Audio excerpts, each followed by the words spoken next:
Vector calculus, है ना, सदिश फलन।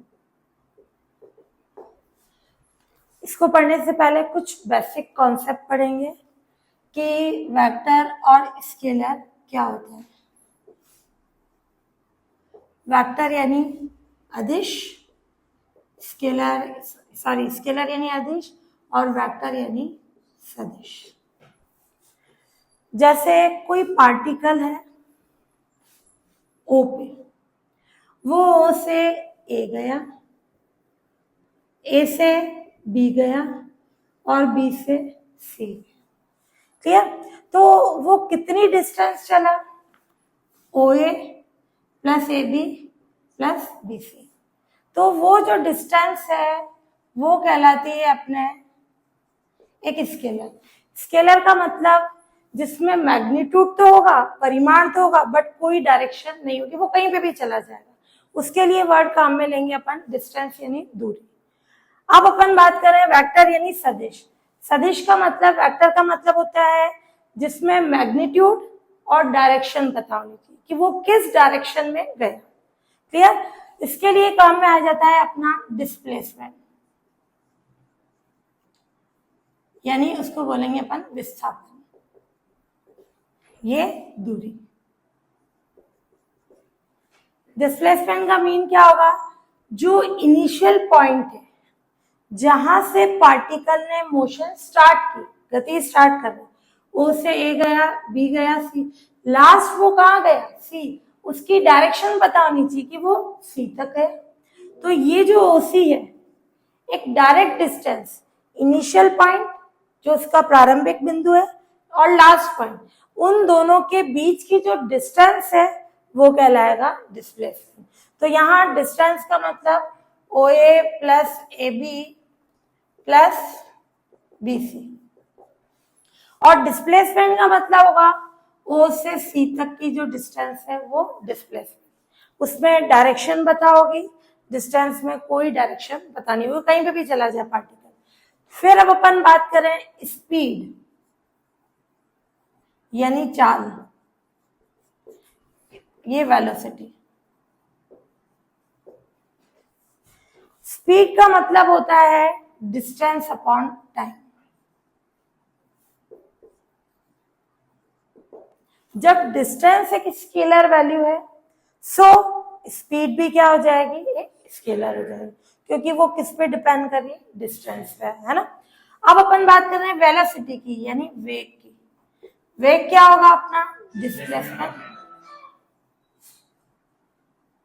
Displacement upon time. अब डिस्प्लेसमेंट खुद एक वेक्टर है, तो वेलोसिटी भी क्या हो जाएगी? वेक्टर ही हो जाएगी। फिर बात करें अपन एक्सेलरेशन की, यानी त्वरण। क्लियर? इसके लिए नहीं आता है, ओनली इसके लिए एक्सेलरेशन। क्लियर? त्वरण ये हो जाएगा वेलोसिटी अपॉन टाइम। अब वेलोसिटी खुद एक वेक्टर है, तो एक्सेलरेशन भी क्या हो जाएगा? एक वेक्टर हो जाएगा। तो इनसे जो अलग अलग क्वांटिटी और बनेगी वो सारी ही वेक्टर आएगी, और इनसे जो बनेगी वो सारी स्केलर आ जाएगी। क्लियर? तो स्केलर का मतलब होगा जिसमें केवल मैग्नीट्यूड होगा, परिमाण होगा, और वेक्टर का मतलब जिसमें मैग्नीट्यूड और डायरेक्शन दोनों होगी, वो हो जाएंगे वेक्टर की कंडीशन। अब अपन बढ़ेंगे वेक्टर का रिप्रेजेंटेशन किससे करते हैं अपन? किसी भी वेक्टर को किस फॉर्म में लिखते हैं?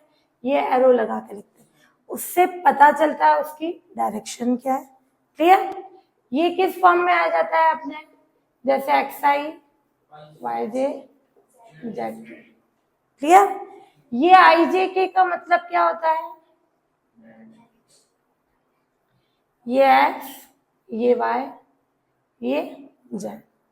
अब इस एक्स एक्सिस की डायरेक्शन में एक यूनिट वेक्टर, एकांक सदिश, वो होगा आई के। वाई एक्सिस की डायरेक्शन में ये के, जेड एक्सिस की डायरेक्शन में के। क्या मैं एक्स पे वेक्टर लगा सकती हूँ? नहीं, वो गलत होता है। एक्स वाई जेड क्या है? एक्स एक्सिस की डायरेक्शन में वेक्टर आर का कंपोनेंट यानी घटक, वो एक्स है। वाई एक्सिस की डायरेक्शन में कितना है, स्मॉल y, जेड एक्सिस की डायरेक्शन में स्मॉल z। तो ये कंपोनेंट्स होते हैं यानी घटक होते हैं, इन पे कभी भी वेक्टर का साइन नहीं आता। क्लियर?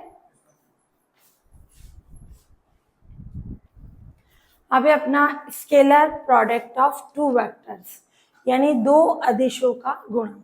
जैसे टू वेक्टर्स हैं a1i और a2j a3k, b है b1i b2j और b3k। दो वेक्टर्स का डॉट प्रोडक्ट लें, एक तो होता है a डॉट b, अगर ये कंपोनेंट की फॉर्म में नहीं दे रखे, simple vectors mod a mod b cos theta. वह थीटा क्या है, a और b के बिटवीन एंगल होता है ना। कि ये वेक्टर a ये वेक्टर b, इन दोनों के बीच में एंगल क्या होता है, थीटा। क्लियर? फिर एक कॉन्सेप्ट होता है, ये कंडीशन अपन ने पढ़ा, ये x ये y ये z, इसकी डायरेक्शन में यूनिट वेक्टर i के, यूनिट का मतलब होता है जिसका मॉड 1, ये i के j के k के। अब अपन बात करें i डॉट i, i का i के साथ कितना एंगल है, 0 है ना, 0 डिग्री। i दूसरा i भी उसी डायरेक्शन में, उसकी कौन साइड संपाती हो गया, देन उनके बीच एंगल कितना हो गया, 0। तो इस कॉन्सेप्ट से मॉड ऑफ i के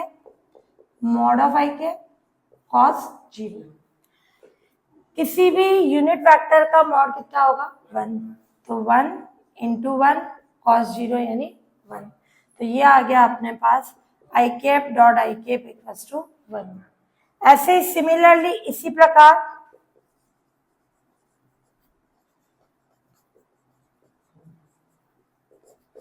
j डॉट j भी कितना होगा, 1, k डॉट k भी क्या होगा।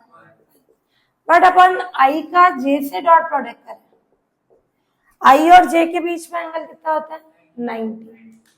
देखने पे 90 नहीं लग रहा है, क्यों, क्योंकि ये 3D का होता है, एक बाहर होता है, अपन ड्रॉ नहीं कर सकते हैं, इसलिए उसको 2D में कन्वर्ट करते हैं। बाकी में x और y एक्सिस के बीच एंगल 90 होगा, x और z के बीच 90 होगा, y और z के बीच 90 होगा। कोई भी एक एक्सिस बाहर की ओर होती है, उसको अपन 3D में ड्रॉ नहीं कर सकते हैं, इसलिए 2D में कन्वर्ट करके, यूं नहीं कि अपन बोले कि ये एंगल 90। हाँ 2D में ये एंगल 90 नहीं है, बाकी इन जनरल 3D में है, बाहर के कारण होने के कारण 90 होगा। तो i और j में एंगल 90 है, तो ये आ जाएगा mod of i mod of j cos 90, ये 1 cos 90 यानी 0। तो i का j से डॉट प्रोडक्ट 0। सिमिलरली j का k से, क्यों, क्योंकि j और k के बीच पे भी 90 है, और x और z में भी तो i का k से 0। डॉट प्रोडक्ट कम्यूटेटिव होता है, क्रम विनिमय नियम का पालन करता है। कम्यूटेटिव का मतलब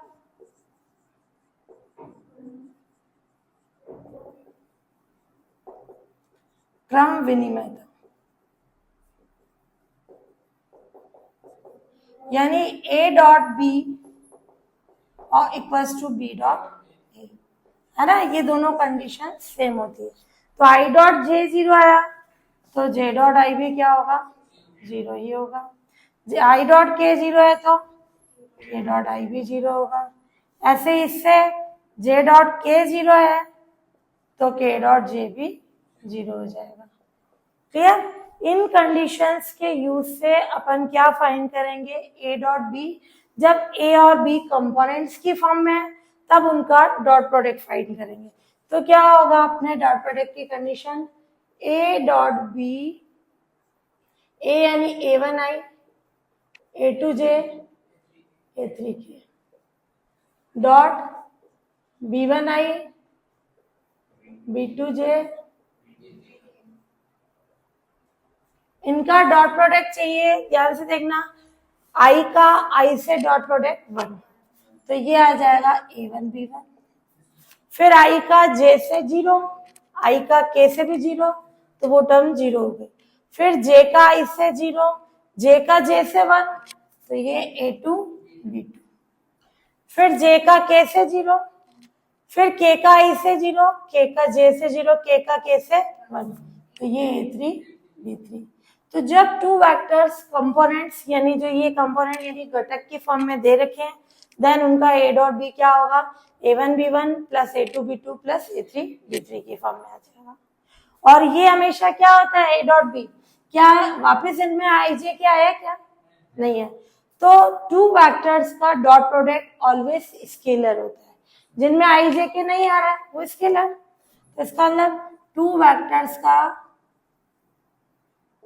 डॉट प्रोडक्ट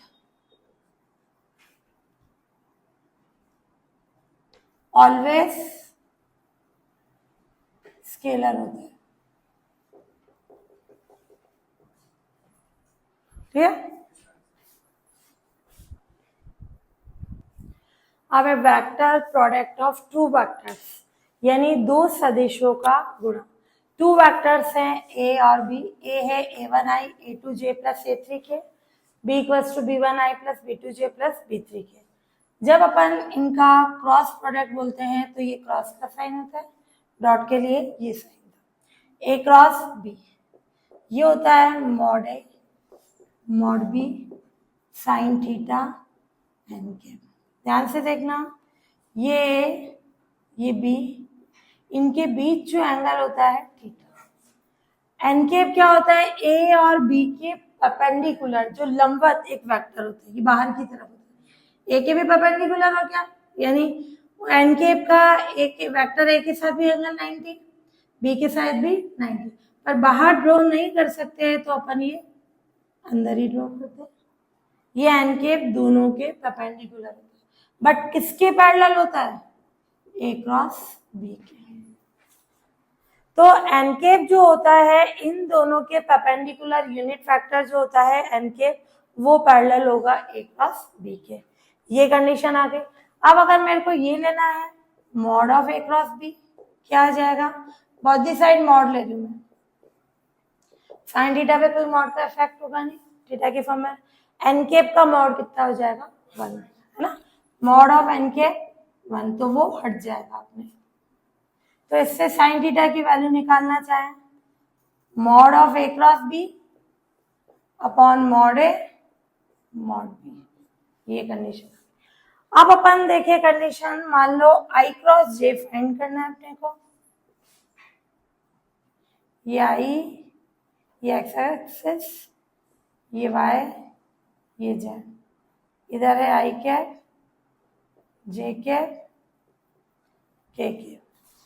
अब आई और जे के बीच एंगल कितना होता है 90, ये एंगल जो होता है एंटी क्लॉकवाइज होता है ना।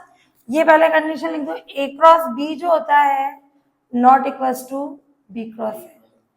वेक्टर का जो क्रॉस प्रोडक्ट होता है कम्यूटेटिव लॉ को सेटिस्फाई नहीं करता है ना, इसमें ये कंडीशन होती है, अगर अपन ए क्रॉस बी है तो किसके इक्वल होगा, माइनस के बी क्रॉस ए। क्लियर। अब अपन बात करें आई क्रॉस जे की, mod of I mod of J, I और जे के बीच कितना एंगल है 90, साइन 90।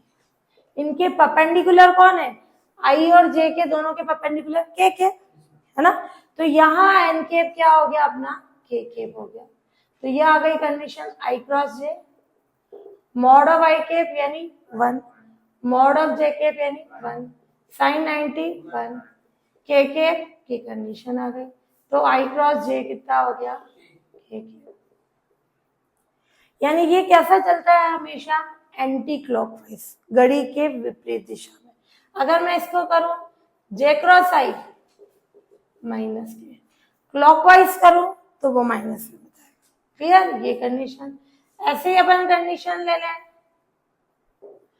पहले ये वाला भी ले लो, आई क्रॉस आई क्या होगा, मॉड आई एंगल कितना होगा 0, इसके परपेंडिकुलर जे लिखो के लिखो, साइन 0 सॉरी 0 है ना, दोनों के बीच एंगल 0, साइन 0 यानी 0, पूरा 0 आ गया।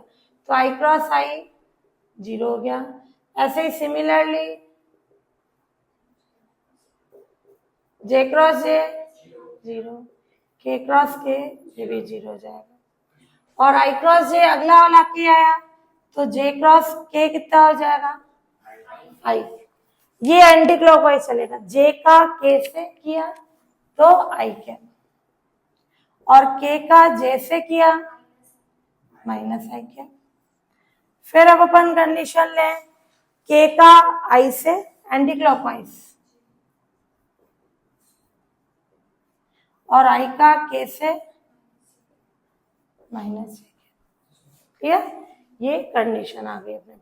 इसके यूज से अगर दो वेक्टर्स A और B अगर कंपोनेंट्स घटक की फॉर्म में दे रखे हैं उनका A cross B find out कर लेंगे अपन। ये तो था सिंपल फॉर्म में जब कंपोनेंट की फॉर्म नहीं हो, जब कंपोनेंट में हो इन रूल्स के अकॉर्डिंग फाइंड कर लेंगे। अब अपन ले A क्रॉस B क्लियर, यानी ये A1I A2J A3K cross B1I B2J ये B3K। अब अपन जब इनका क्रॉस प्रोडक्ट करेंगे तो I cross I 0, I cross J K और I क्रॉस K क्या हो जाएगा, किस फॉर्म में चला क्लॉकवाइज है माइनस है ना। फिर J का I से क्या हो जाएगा माइनस K, J का J से 0, J का K से I की फॉर्म में। क्लियर, इस तरह से फाइंड कर सकते हैं। या फिर इजी वे में अपन क्या करते हैं, इसके डिटरमिनेंट की कंडीशन लेते हैं। I J के पहले A आ रहा है तो मैं पहले A के कंपोनेंट्स लिखूंगी, यानी A1 A2 A3। फिर B तो B के कंपोनेंट्स B1 B2 B3। इससे क्या फॉर्म बनेगी I क्या A2 B3 minus A3 B2 minus J के A1 B3 A3 B1। फिर K के A1 B2 A2 B1। जैसे डिटरमिनेंट या I के लिए ये कवर हो जाएगा A2 B3 minus A3 B2। फिर माइनस J ये कवर हो जाएगा इसका इससे इसका इससे। अगर तुम प्लस J ले रहे हो तो अगला इसका इससे हो जाता है इसका इससे, कोई सा भी कॉन्सेप्ट ले लो। K के लिए K कवर हो जाएगा A1 B2 minus A2 B1। अपन उस मेथड से करते हैं, ये कंडीशन लगा के तब भी यही आता, ये इजी वे में कंडीशन आ जाती है। क्लियर, ये आ गया। अब जिसमें I J के आते हैं वो वेक्टर होते हैं, तो A क्रॉस B की जो वैल्यू आ रही है उसमें I J क्या आ रहा है, इसका मतलब क्या होगा, टू वेक्टर्स का वेक्टर प्रोडक्ट, टू वेक्टर्स का वेक्टर प्रोडक्ट ऑलवेज वेक्टर होता है ना। तो टू वेक्टर्स का अपन ने वेक्टर प्रोडक्ट कर दिया, वो ऑलवेज I J के आने के कारण वेक्टर है। तो डॉट प्रोडक्ट स्केलर होता है, या वेक्टर प्रोडक्ट बोलो या इसको क्रॉस प्रोडक्ट बोल सकते हैं, वो ऑलवेज वेक्टर हो जाएगा।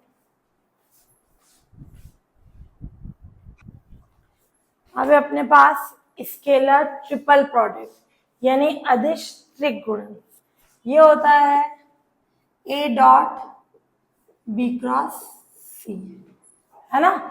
तीन वेक्टर्स होंगे बट उसके लिए क्या आएगा, स्केलर ट्रिपल, ट्रिपल का मतलब तीन वेक्टर, और कैसा प्रोडक्ट है ये A dot B cross C, इसको लिखा जाता है A B C, और इस साइन को बोलते हैं अपन मल्टीपल बॉक्स, यानी बॉक्स पूरा। Clear, A dot B cross C को अपन इस फॉर्म में लिख सकते हैं। इसकी कंडीशन होती है, क्या अपन देखें B क्रॉस C करें, ये क्या आएगा, एक वेक्टर, ये वेक्टर, वेक्टर का वेक्टर से डॉट प्रोडक्ट करेंगे तो क्या आएगा स्केलर। तो यानी स्केलर ट्रिपल प्रोडक्ट क्या होता है, हमेशा एक स्केलर होता है। क्लियर, इसकी कुछ प्रॉपर्टीज होती है कि इसकी साइक्लिक प्रॉपर्टी को सेटिस्फाई करता है, यानी मैं A B C लिखूं या फिर बी को आगे लेके बी के बाद सी, सी के बाद ए, ये, या फिर अपन लिखे हैं सी पहले सी के बाद ए, ये बी। ये साइक्लिक प्रॉपर्टी होती है, इसको वो सेटिस्फाई करता है, चक्रीय गुणधर्म है ना। एक साइकिल की फॉर्म में आ रहा है, ए के बाद बी आएगा, बी के बाद सी आना चाहिए, तो मैंने ये लिख दिया। इसका मतलब है A dot B cross C, इसका मतलब बी डॉट सी क्रॉस से, या C dot A cross B. Clear, ये आपस में इक्वल हो गए। फिर सेकेंड है एंटी साइक्लिक प्रॉपर्टी,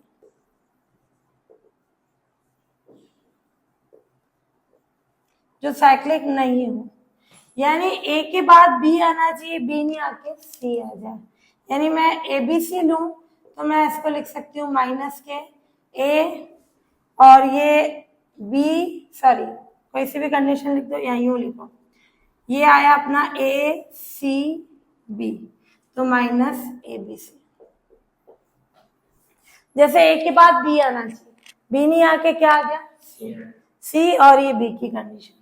क्लियर, तो जब मैं इसको इन दोनों को आपस में इंटरचेंज करा रही हूँ कि इनकी पोजीशन बदल रही हूँ, तो क्या आ जाएगा माइनस।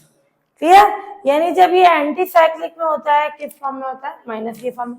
क्या दूसरी कंडीशन ले लें, जैसे बी के बाद सी आना चाहिए, सी नहीं आके ए आ जाए, यानी इन दोनों को आपस में बदलेंगे तो क्या आ जाएगा माइनस, ये ए बी ये सी आएगा ना, ये ए ये बी ये सी, तो एंटी साइक्लिक में हमेशा माइनस की फॉर्म आ जाएगी।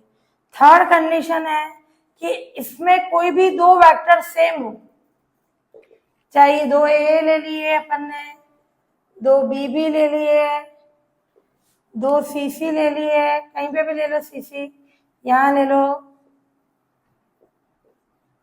तो ये वैल्यू क्या आएगी 0। यानी मल्टीपल बॉक्स में कोई भी दो वेक्टर सेम होने पर उसकी वैल्यू क्या आ जाती है 0। कैसे आती है, जैसे मान लो मैंने ये ले लिया,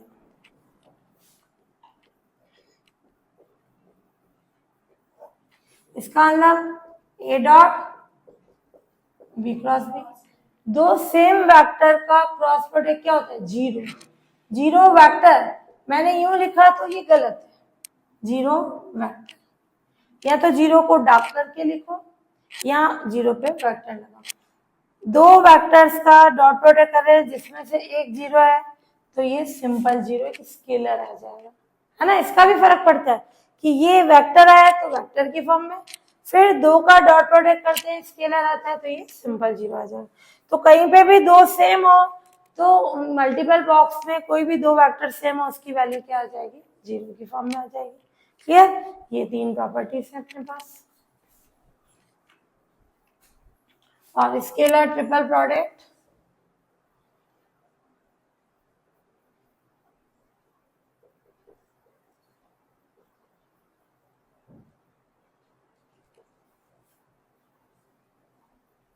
ऑलवेज स्केलर होता है।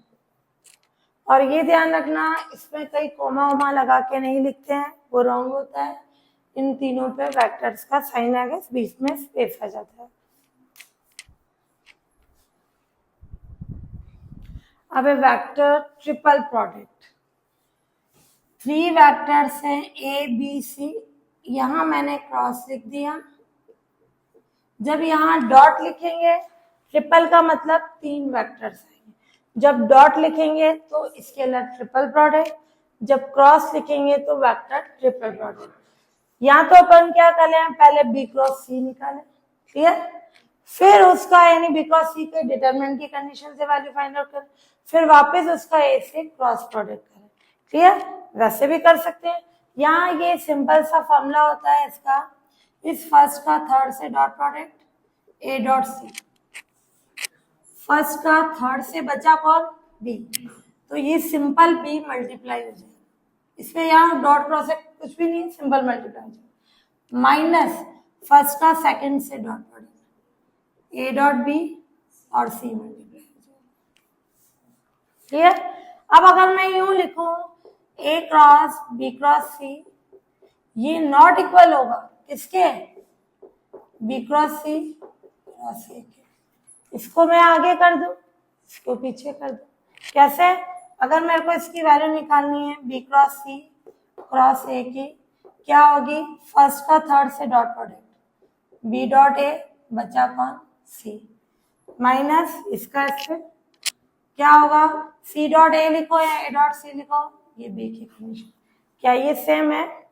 ध्यान से देखना, B dot A dot B same होते हैं। ये सी, ये पॉजिटिव आ रहा है, ये नेगेटिव।